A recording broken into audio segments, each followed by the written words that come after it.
Yeniden merhaba sevgili dostlar. Nasılsınız? Umuyorum ki çok iyisinizdir. Her birinizin gönlünden geçen iyi niyetli dilek ve istekler gerçekleşme yolundadır diye ümit ediyorum. Evet arkadaşlar, yine bir açılımla karşınızdayız. Bu kez deste seçmeli bir açılım olacak. Açılımımızın konu başlığı şu. Şu an hangi yoldasınız? Yani hayat yolunda şu anda hangi aşamadasınız? Hangi yoldasınız? Nasıl bir sürecin içerisindesiniz? Ne tarafa doğru gidiyor bu yol? Ve bu yol sizin için doğru olan yol mu? Bu sorular üzerine bir açılım yapacağız. Bugün deste seçmeli olacak dediğim gibi arkadaşlar. Desteleri şu şekilde gösterelim. İlk destemiz böyle kahverengi bir deste. İkinci destemiz ise şöyle mavili Sufi Tarot destesi arkadaşlar. Bunların arasından seçiminizi yapın. Dilerseniz ikisini de dinleyebilirsiniz. Artık siz nasıl istiyorsanız arkadaşlar. Tekrar ediyorum. İlk destemiz şu kahverengili olan. İkincisi ise mavili olan deste arkadaşlar. Evet. Ben vakit kaybetmeden başlamak istiyorum açıkçası. Biraz çünkü uzun bir açılım olabilir. İlk deste olan kahverengili desteden başlıyorum. Şimdi soruyu tekrar edelim. Bu kahverengi desteği seçen arkadaşlarımız şu an hayat yolculuklarının neresindeler? Hangi yoldalar? Nasıl bir yoldalar? Ne tarafa doğru gidiyorlar? Ve bu yol onlar için doğru olan yol mu? Yani bir yol seçtiyseniz, bir seçimde bulunduysanız bu sizin için doğru olan yol mu? Bunları inceleyeceğiz arkadaşlar. Hemen başlıyoruz. Bu desteği seçen sevgili arkadaşlarım adına evrenden en doğru bilgiyi almaya niyet ediyorum.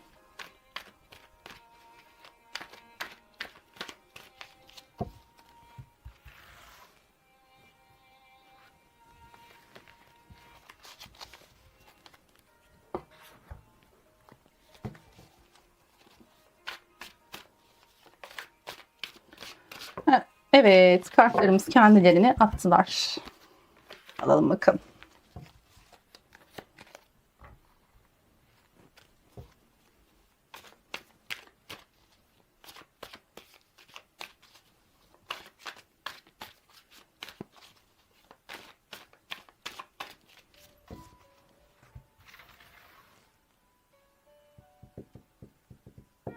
Evet, şunu alalım. Bir kararsız kaldım ama gönlüm ona daha çok çekildi. Nasıl bir yoldasınız? Ve bu yol sizin için doğru mu? Güzel bir cello müziği eşliğinde bugünkü açılımımızı yapacağız.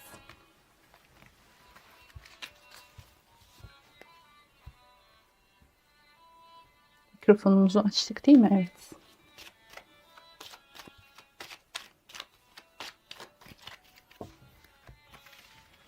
Oo. Bu nasıl bir kart açmaktı böyle? Coştum. Cello'nun sesini duyunca coşuyorum arkadaşlar. Gerçekten çok seviyorum. Evet. Şuradan da seçelim. Melek kartlarını en son seçelim. Tavsiyeler kısmında.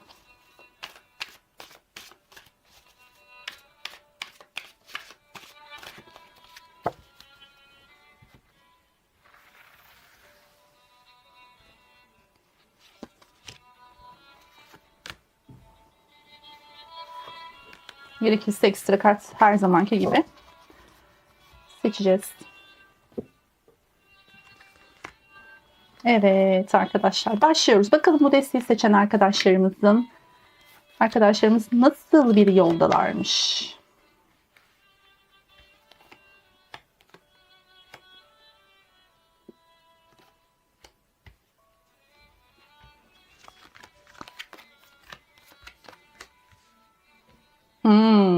Anlaşıldı. Şimdi arkadaşlar yorumumuza vakit kaybetmeden başlayalım. Burada şu anda gündemde içinde bulunduğunuz durumun bir çıkmaz olduğunu görüyoruz. Yani hangi yolu seçmiş olursanız olun ya da hayat size hangi yolu seçmeye itmiş olursa olsun fark etmez. Şu anda Birçoğunuz, bu desteği seçenlerin birçoğu bir çıkmazın içerisinde gibi hissediyor. Attığınız her adımın olumsuz sonuçlar getirdiğini düşünüyor olabilirsiniz. Boşuna çabaladığınızı düşünüyor olabilirsiniz. Yani şu anda gündemde böyle bir süreçten geçtiğinizi görüyorum arkadaşlar. Bu kadar çıkmazlı ve çaresiz hissetmenizin sebebi bu yolda neymiş? Şimdi bunlara bakalım. Bakın. Bütün yaşadığınız gündemdeki sıkıntılar, geçmişten süre gelen ve şu anda hala yaşamakta olduğunuz bütün sıkıntıların aslında hayatınızla ilgili sağlam bir temel atmak için olduğunu bilmeniz çok önemli. Hiçbir şey boşa değil. Bakın siz şimdi burada diyorsunuz ya, bütün çabalarım boşa gidiyor.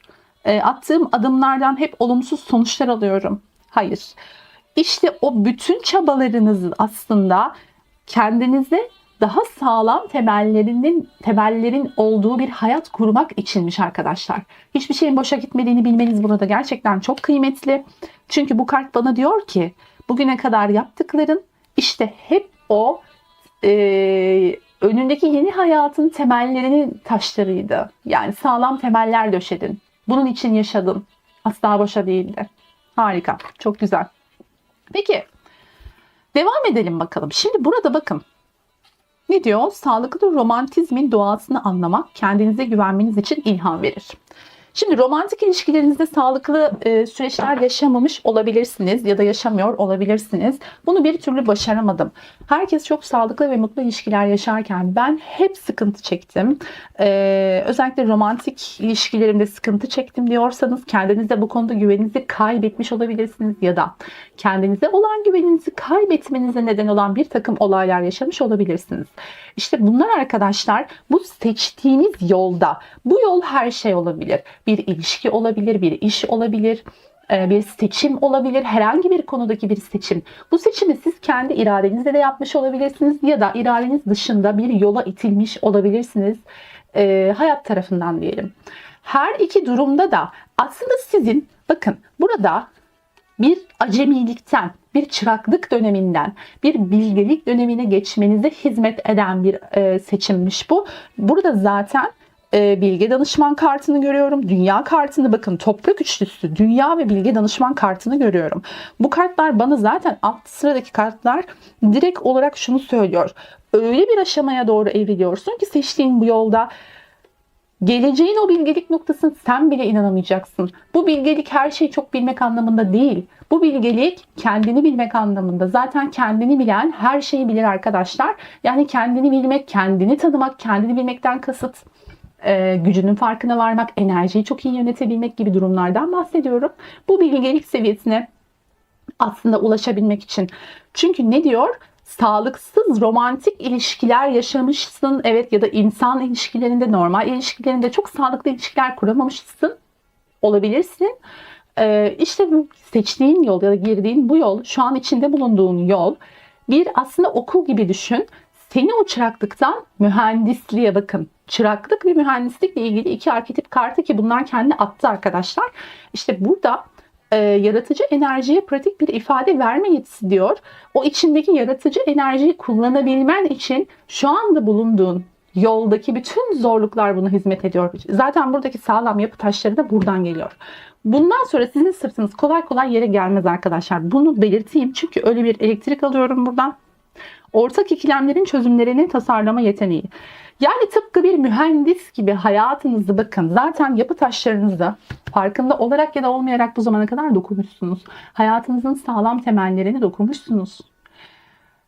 Tıpkı bir mühendis gibi dokunmuşsunuz ya da hayat size bunu yaptırmış, bilemiyorum. Ama bundan sonrasında daha bilinçli, dediğim gibi tıpkı bir mühendis gibi teknik bir şekilde yolunuzu, yönünüzü seçebileceğiniz, bilgelikle seçebileceğiniz bir yoldan geçiyorsunuz arkadaşlar. Yani bundan sonrası için böyle görünüyor. İçinizdeki o yaratıcı enerjiyi pratiğe dökmek. Yani bu zamana kadar öğrendiklerinizi, şurada bu yapı taşlarını oluştururken öğrendiklerinizi, yaşadığınız zorluklardan çıkardığınız dersleri artık hayatınızda pratiğe dökmek, artık uygulamaya geçirmek, bildiklerini uygulamak kısaca. Tam olarak böyle bir yoldasınız arkadaşlar. Fakat burada şöyle bir uyarı var.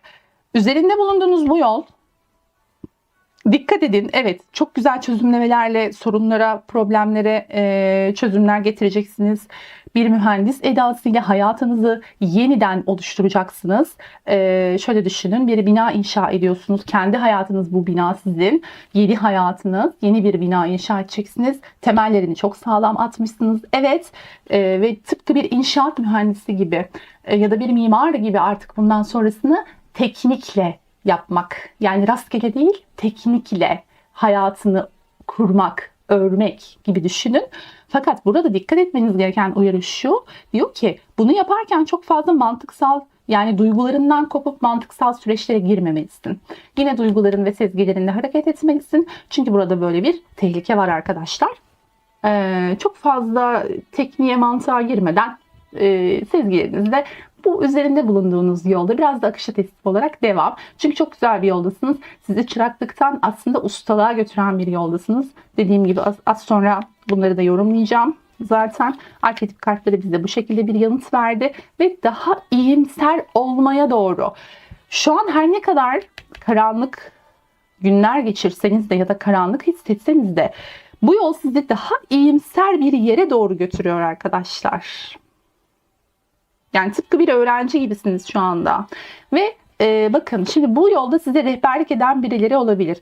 Yanınızda çok güvendiğiniz, fikirlerine çok güvendiğiniz, çok sevdiğiniz bir arkadaşınız, bir aile büyüğünüz ya da herhangi birisi olabilir. Ya da örnek aldığınız bir kişi olabilir bu yolda. Bu aklınızdaki kişi bile olabilir. İşte belki de onda hayranlık duyduğunuz noktalar sizin onda gördüğünüz ışıktır. Yani sizin hep yapmak istediğiniz şeyleri yapıyordur. Bu yüzden belki hayran olmuşsunuzdur bu kişiye mesela. Yani aşktan ziyade belki de bir hayranlık besliyorsunuzdur. Bunu da iyi analiz etmek lazım. Yani siz bir şeyi örnek alıyorsunuz kendinize. Burada taklit diyor ama ben taklit olduğunu düşünmüyorum. Bu yolda ya böyle bir durum var, biri ya da birileri size yol gösteriyor, önderlik ediyor. Siz onları örnek alıyorsunuz arkadaşlar. Ya da bunu yapmanız gerekiyor tam olarak. Kendinize bir rol model belirlemek. Onun nasıl diyelim, onun bilgeliğinden faydalanmak. Çünkü o da geçmiştir belki daha önce bu yolları. Bu herkes olabilir. Dediğim gibi bir arkadaş, bir aile büyüğü, hiç tanımadığınız bir kişi, bir çocuk bile olabilir, bir hayvan bile olabilir arkadaşlar bazen. Yani bir hayvan bile bize çok hareketleriyle, tavırlarıyla çok değişik bakış açıları açabilir. İşte her şeyden birazcık dikkatli bir şekilde gözlemleyip ders almak gerekiyor. Burada sizin ya bir rehberiniz var bu yolda ya da size rehberlik etmesi gereken bir, nasıl diyelim, bir rol model kendinize almalısınız. Yani bu yolları, sizin geçtiğiniz bu yolları daha önce geçmiş, bu yolları bilen, size böyle güvendiğiniz, fikirlerine ve bilgeliğine güvendiğiniz kişilerden destek alabilirsiniz. Eğer varsa da böyle bir kişi, bu kişiyle çok iyi değerlendirmenizi tavsiye ederim. Çünkü bu kişi sizi daha bu içinizde bulunduğunuz çıkmazdan daha güzel, daha iyimser bir dünyaya doğru aslında götürecek olan kişi. Ve tünelin, hani o tünelden geçiyorsunuz gibi düşünün. Tünelin ucundaki ışık zaten görünmüş size arkadaşlar. İşte o ışığa doğru gidin diyor. Yol doğru. Evet. İçinde bulunduğunuz yol zorlu. Çok zorlu, dar geçitlerden geçmişsiniz. Karanlık geçitlerden geçmişsiniz. Çoğu zaman tabelaları kaybetmişsiniz. Yönünüzü kaybetmişsiniz. Fakat bakın, tünelin ucunda bir ışık görünmeye başlamış. Daha iyimser olmalısınız. Mantığınızla sezgilerinizi birleştirip o ışığa doğru gitmelisiniz. Çünkü bu ışık herkese göre değişir. Kimine göre bir ilişkidir, kimine göre bir kişidir, kimine göre bir umuttur. Evet, gayet bu şekilde bir yorum yapabiliriz burası için. Aşağıya geçtiğimizde de bakın, dedim ya size az önce, zaten siz öğrenci gibisiniz. Burada toprak üçlüsü. Hem bir öğrenci gibi yolunuzda yürüyorsunuz. Her ne kadar zorlansanız da kaderinize isyan etmeden yürüyorsunuz. Çünkü tünelin sonundaki ışığı aslında gördünüz ve bunu siz de biliyorsunuz aslında böyle olduğunu, her şeyin iyiye doğru gittiğini. Bu yüzden devam ediyorsunuz. Emin adımlarla, toprak üçlüsü, yani toprak enerjisiyle. Yani nedir? Emin adımlarla. Yavaş ama sağlam adımlarla ilerliyorsunuz ve burada rehberlik alıyorsunuz aynı zamanda. Az önce bahsettiğim gibi burada da aynı şey çıktı. Rehberlerinizin öncülüğünde, eşliğinde onların arkalarından onları takip etmek ve kararlı, istikrarlı, yavaş ama sağlam adımlarla ilerlemekten bahsediyorum burada arkadaşlar. Bir tamamlanmaya doğru gidiyorsunuz. Başarma, kutlama ve tamamlanma diyor. Evet, bunun sürecin sonunda bir kutlama var. Bir döngünün kapanması var ve bir başarı var. Kısacası pes etmeyin arkadaşlar. Bu zorluk sizi pes ettirmesin. Devam. Çünkü burada ışık var, umut var. Sonrasında da zaten belki de bu örnek aldığınız kişilerin konumuna gelip siz de başkalarına ışık olacaksınız. Belki böyle bir süreç var önünüzde. Çok yüksek bir ihtimalle. Bir yerlere ait hissetmiyorsanız kendinizi bir yere ait hissetmek. Ya ben bugüne kadar kendimi hiçbir yere ya da hiç kimseye ait hissedemedim diyorsanız ait hissetmekle ilgili bir duruma doğru gidiyorsunuz.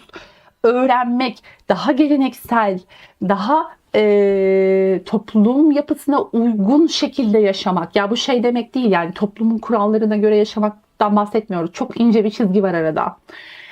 Toplumdaki yerinizin belli olması diyelim. Kimsiniz siz? Nesiniz? Statünüz nedir? Medeni durumunuz nedir? Yaptığınız iş nedir? Kendinizi bu konularda kaybolmuş hissediyorsanız ya ben kimim? Neden buradayım? Ne yapıyorum ben ya? Evli miyim? Bekar mıyım? Bu işi mi yapıyorum? Şu işi mi yapıyorum? Kendinize kimlik atfetmek istiyorsanız arkadaşlar ve kimliksiz gibi hissediyorsanız, yani yolunu kaybetmiş, böyle ne yapacağını bilmeyen, birçok şey denemiş ama başarısız gibi hisseden, böyle durumlarda hissediyorsanız kendinize emin adımlarla yürümeye devam. Çünkü döngünüz tamamlanıyor arkadaşlar. Yani sorumuz neydi? Şu an hangi yoldasınız? Evet, hangi yolda olduğunuzdan bahsettik. Bu yol sizin için doğru bir yol mu? Kesinlikle doğru bir yol. Bu yoldan devam arkadaşlar. Bu yol sizi nereye doğru götürüyor? Bu yol sizi tamamlanmaya ve ben aslında şuraya aitim. Ben bu kişiye aitim. Ben bu düşünceye, bu kültüre aitim. Yani o aitlik duygusunu hissetmek anlamında çok güzel bir yere doğru götürüyor sizi arkadaşlar. Eğer bir yere ait olma konusunda sıkıntı yaşıyorsanız ve sizi içinde bulunduğunuz bu çıkmazdan çıkaracak ışığı takip ederek. Şimdi bakalım, hemen melek kartlarımızdan seçelim. Rumi'yi de seçelim. Onlar ne söyleyecek? Yani tereddütünüz varsa, şu an içinde bulunduğum durumu, yolu değiştirmeli miyim gibi bir tereddütünüz varsa, kartlar bize hiçbir tereddüt duymadan bu şekilde devam etmeniz gerektiğini açık şekilde söyledi arkadaşlar. Melekler ne diyecek ve Rumi bakalım. Evet, şu çıktı.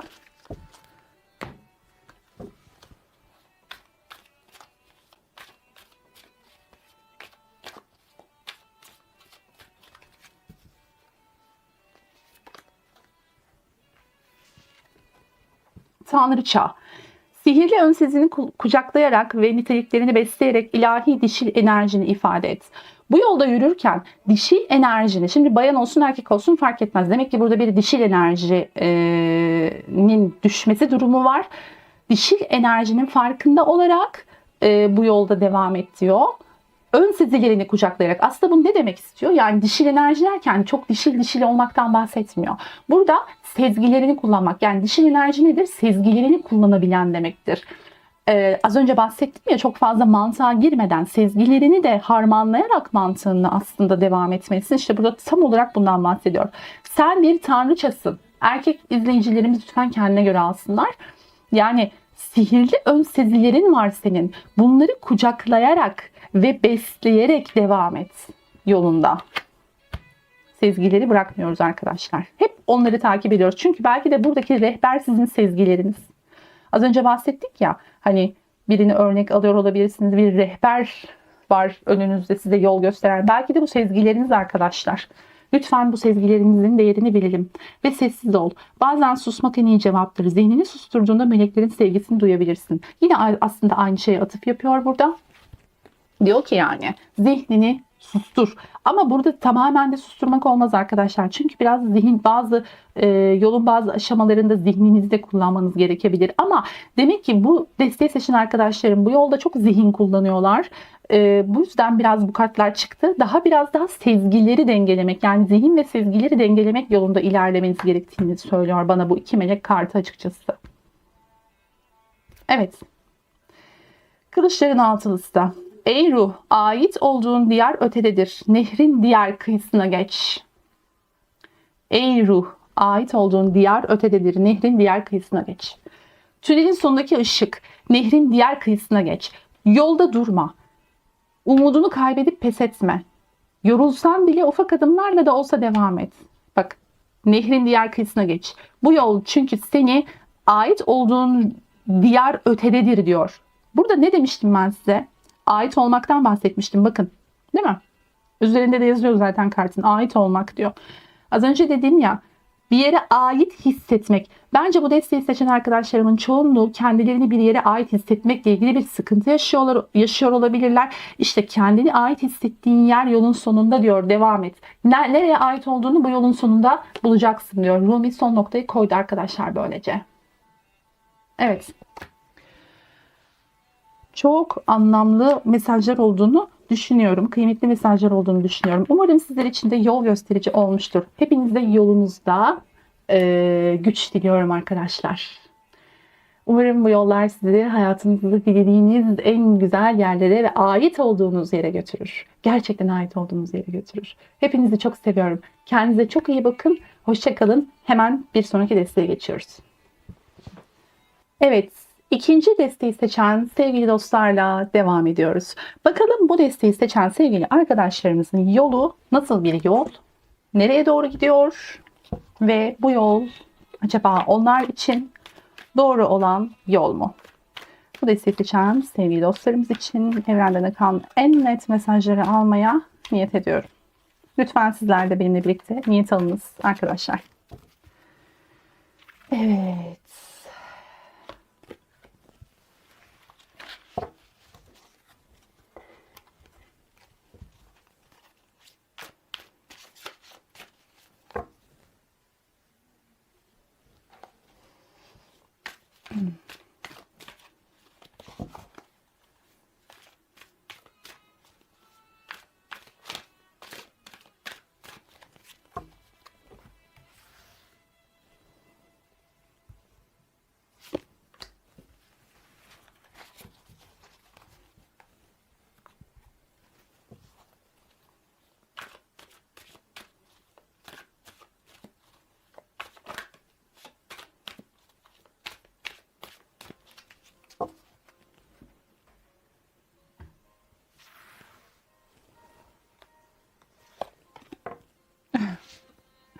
Kart açıldı çekerken.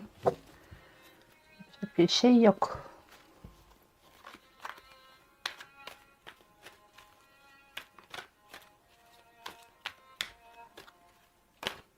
Evet, dönen kartı alıyorum arkadaşlar. Kartlar yerinde duramıyor. Neden böyle acaba bu destede? Böyle hani balığı elinize alırsınız da kayar ya, aynı onun gibi kartlar kayıyor arkadaşlar. Tutamıyorum.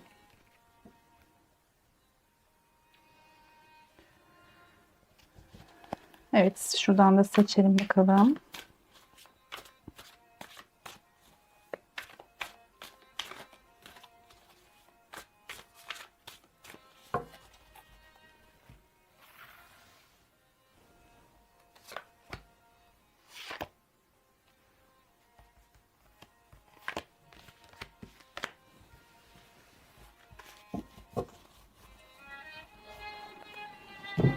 Hemen açıyorum kartlarınızı.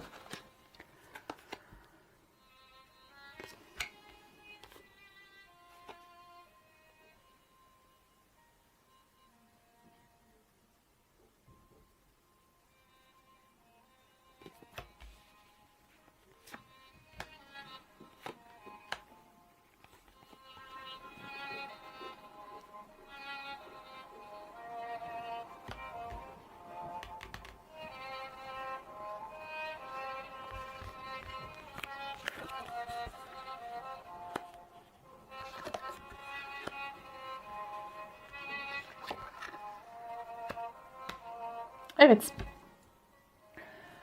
Bu desteği seçen arkadaşlarım hangi yolda? Bu yol onları nereye doğru götürüyor ve bu yol onlar için doğru bir yol mu? Bu yolu siz de seçmiş olabilirsiniz. Bir tercih meselesi de olabilir arkadaşlar ki zaten seçtiğimiz her yol, yani üzerinde yürüdüğümüz her yol aslında bizim tercihimizdir. Fakat bu çok derin bir konu. Şu anda ona hiç girmeyelim. Biz açılımımıza bakalım. Şimdi burada seçtiğiniz bu yolda ya da üzerinde yürüdüğünüz bu yolda inanılmaz derecede destek görüyorsunuz. Yani bu destek sistem tarafından size verilen bir destek. Bunun farkındasınız ya da değilsiniz bilemiyorum. Bunun vücut bulmuş hali ise ailenizden gördüğünüz destek olabilir. Arkadaşlarınız, işte çevreniz, öğretmenleriniz ya da ne bileyim herkes olabilir. Dışarıdan gördüğünüz bu destek sizi bu yolda güçlendiren bir şey. Yani yalnız değilsiniz bir kere yürüdüğünüz yolda. Yalnız gibi görünseniz de değilsiniz. Bunun yanı sıra sanki bir adım bile ileri gidemiyormuşsunuz gibi. Yani hayatınızda şu anda üzerinde bulunduğunuz yolda bir ileri bir geri yapıp eğer ilerleme kaydedemediğinizi düşünüyorsanız eğer böyle bir hissiyat alıyorsunuz çünkü ya da ben alıyorum bu desteden. Size yerinizde sayıyormuşsunuz gibi gelen birçok şeyin aslında arka planda hareket halinde olduğunu bilmelisiniz. Bu yerinde sayma meselesinin neden kaynaklandığını da ilgili detay eğer gerekirse kart çekeriz. Fakat şurada bir şey var. Diyor ki yakınınızdaki insanların, bakın yakınınızda şimdi destek görüyorsunuz dedik ya, evet yakınınızda insanlar olabilir destek gördüğünüz ve bu yakınınızdaki insanların huylarını eleştirmek yerine onları olduğu gibi kabullenmelisiniz. Burada iki ihtimal var. Ya siz yakınınızdaki çoğu kişinin ya da tanıdığınız ya da tanımadığınız çoğu kişinin eleştirmeye çok meyilli, onların olumsuz özelliklerini ön yargılı bir şekilde eleştirmeye çok meyilli olabilirsiniz. Bir kere bununla ilgili bir iyileşmeye ve yapılanmaya gitmeniz gerektiğinden bahsediyor. Yani onları olduğu gibi, insanları olduğu gibi kabul etmek noktasında bir ilerleme kaydetmeniz gerekiyor. Belki bu yüzden burada bir ileri bir geri, yani yerinde sayma durumu söz konusu olabilir.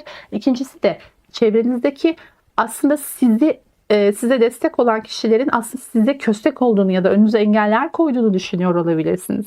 Başka bir ifadeyle önünüze engel koyduğunu düşündüğünüz kişilere bakış açınızı değiştirirseniz, onları farklı bir açıdan bakıp oldukları gibi kabul ederseniz aslında sizin önünüze engel değil, size destek olduklarını fark edebilirsiniz.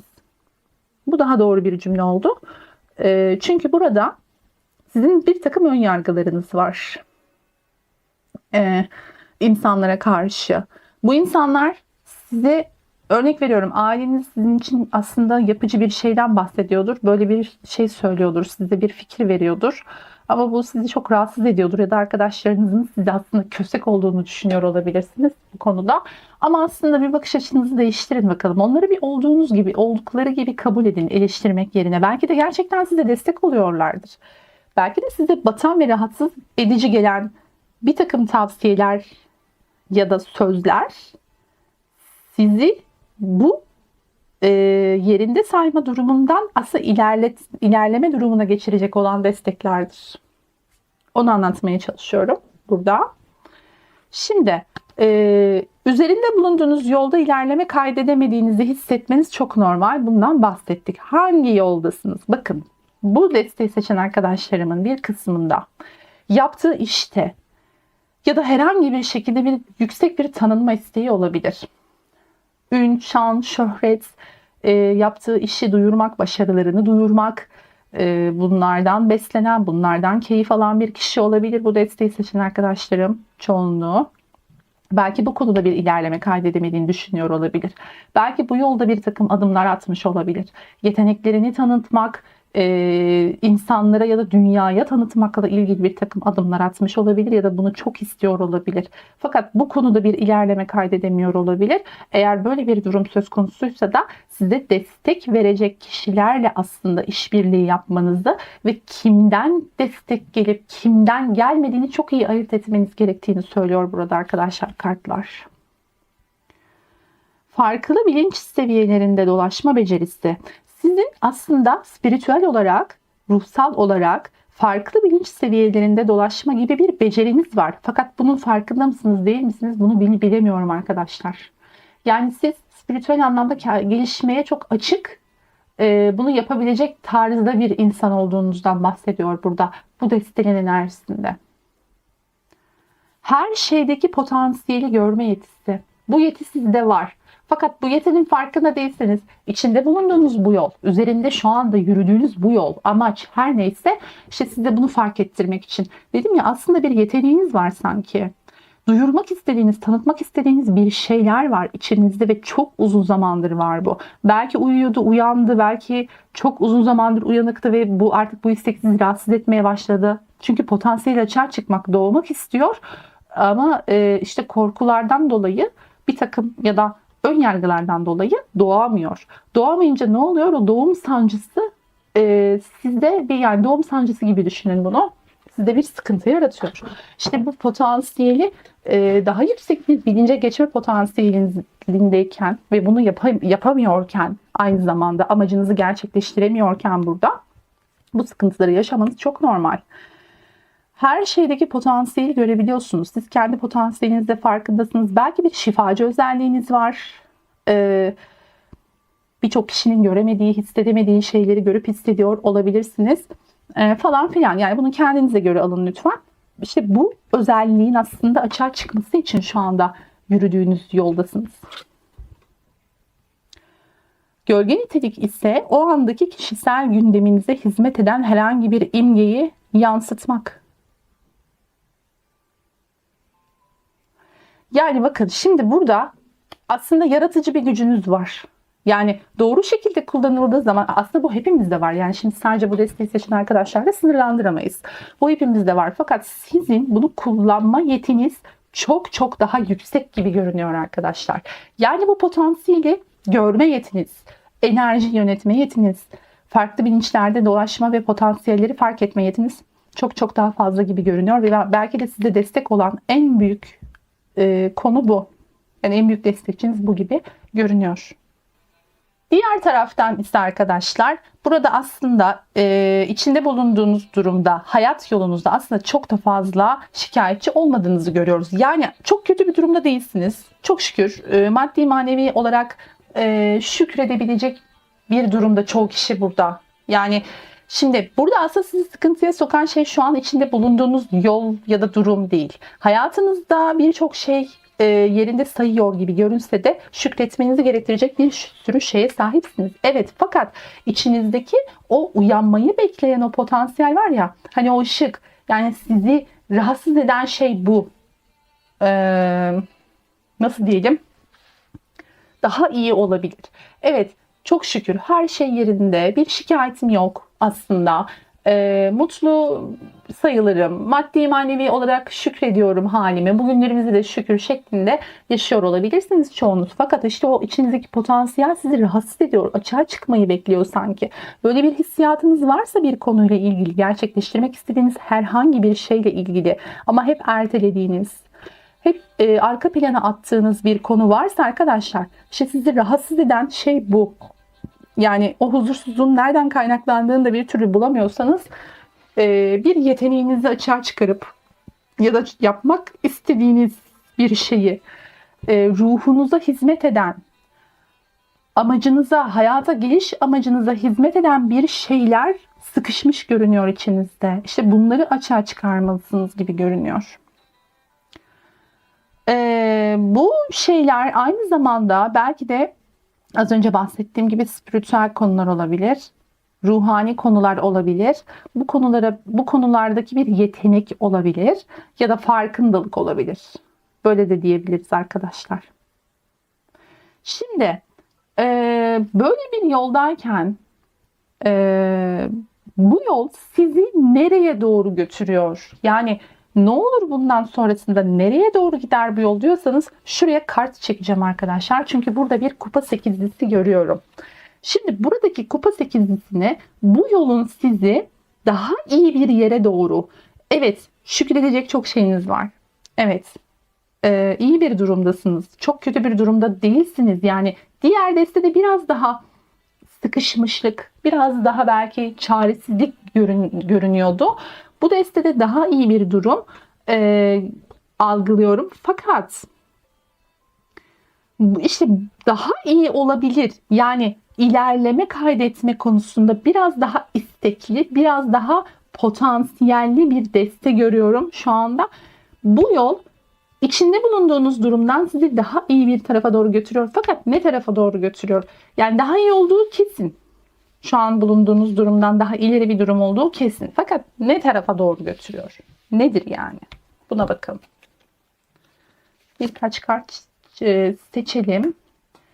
Şimdi başta her ne kadar şu an şükür halinde olsanız da ilerleyen süreçlerde yolun sizi götürdüğü nokta biz biraz sizi şeylere nasıl diyelim böyle korkulara itebilir. Hiç tanımadığınız bir dünyaya girmek aslında çok istediğiniz bir şeydir. Örnek veriyorum, yani yine örnek üzerinden gidelim ama lütfen herkes kendine göre alsın. Burada çok istediğiniz bir şey vardır. Mesela bir konuda tanınmak istiyorsunuzdur. Bir yeteneğiniz vardır. Bugüne kadar hiç açığa çıkmamıştır. Belki de onun açığa çıkmasından korkmuşsunuzdur. Çünkü insan aslında karanlıklarından değil, ışığından korkar arkadaşlar. O yeteneğin açığa çıkması çünkü sizi farklı bir dünyaya sokacaktır. Daha iyi olana doğru götürecektir. Fakat bu yine de bizi korkutur. Çünkü bilmediğimiz bir alandır orası.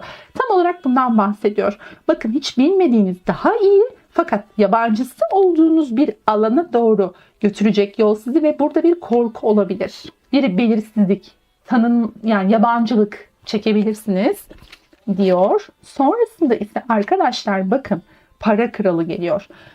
Olabileceğiniz en iyi versiyon. Yani en iyi versiyonunuza ulaşmak. Belki de işte bu bahsettiğimiz şey yine en iyi versiyona ulaşmakla ilgili. Hayat yolculuğu sizi en iyi versiyonunuza ulaştırmaya çalışıyor. Başta korku ve belirsizlik, fakat sonrasında para kralı. Para kralı destenin içindeki artık en yüksek mertebedir arkadaşlar. Maddi manevi açıdan daha sağlam, yerini sağlamlaştırmak, daha mutlu olmak, daha güvenilir bir hayat yaşamak ve daha güvenilir bir kişi olmak anlamında da alabiliriz para kralını arkadaşlar. Bir kart daha seçiyorum. Kupa altılısı. İşte o hep aslında hayalini kurduğunuz, hep istediğiniz, belki çocukluğunuzdan beri istediğiniz bir mertebe var sizin burada belli ki. İşte buraya ulaşmak size göre sizin en iyi versiyonunuz ve buraya ulaşmak için aslında bu yoldasınız. Burada ne diyebiliriz? Korkularınızı, evet, bu korkular yaşanırsa bunlar gayet normal. İşte bu korkuların hemen sonrasında ya da bu belirsizliğin, karanlığın hemen ardından arkadaşlar en iyi, yani eskiden beri hayalini kurduğunuz en iyi versiyona ulaşmak vaat ediliyor sizlere. Peki melekler ne diyor bu konuda? Bakalım.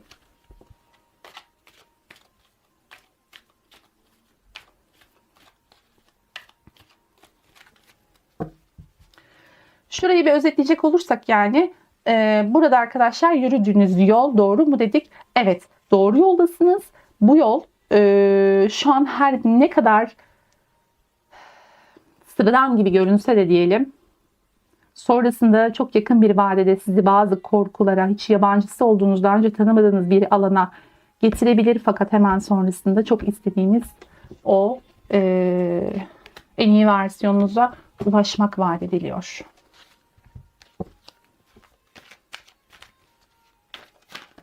Evet, zaten kart açıldı. Dünyana ışık ver.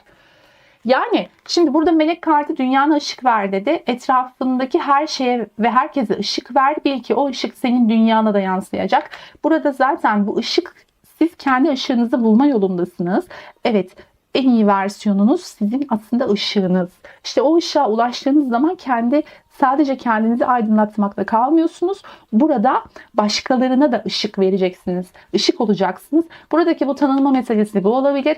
Belki yaptığınız işlerle başka insanlara yol göstermek ve aynı zamanda kendi ışığını parlatıp belki ünlü olmak, belki tanınmak gibi konulardan bahsediyoruz burada.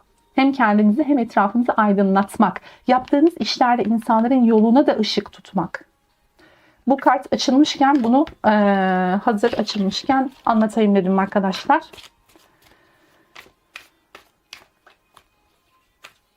Bakalım Rumi ne diyecek? Evet. Diğer melek kartımız bütünlükten bahsetti. Hareketlerini senin için doğru olana ilişkin değerline ve içsel zekana uyacak şekilde ayarla. Sanırım yanlış yazılmış, kartın üstüne tekrar okuyalım. Hareketlerini senin için doğru olana ilişkin değerlere ve içsel zekana uyacak şekilde ayarla. İçsel zekanıza uyumlu hareket edin diyor. Ruhunuzla hareket edin. Ona uyumlu hareket edin. Onu dinleyin, sezgilerinizi dinleyin. Çünkü ruhunuzda bir şeyler size bağırıyor, bir çığlık var içinizde. O sesi susturmak yerine dinleyin. Ne demek istediğini anlamaya çalışın. Kendinizle bütün olun diyor melek kartları. Kılıçların sekizlisi. Ellerimden ve ayaklarından düğümleri çöz. Çok uyumlu geliyor arkadaşlar. Gerçekten hayran olmamak elde değil şu kart kombinasyonlarına. Enerji şöyle. Ellerinden ve ayaklarından düğümleri çöz. Çöz ki en iyi versiyonuna ulaşasın. Burada aslında sen zihinsel olarak belki de kendini düğümlüyorsun. Kendi elini kolunu bağlıyorsun.